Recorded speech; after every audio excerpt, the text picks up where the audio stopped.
আসসালামু আলাইকুম রহমতুল্লাহি ওয়া বারাকাতুহু। পাকুড়িয়া বাজার নাগরপুর টাঙ্কা থেকে বলতেছি। এখানে দেখতে পাচ্ছেন কতরি বাস এবং কতরি বাস আছে। এখন এই মুহূর্তে চলে আসলো আমাদের জসিম কাকা, সরাসরি ভিডিওতে উঠে গেল।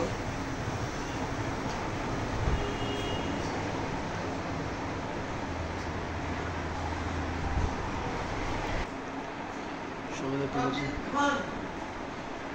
বলেন কাকা।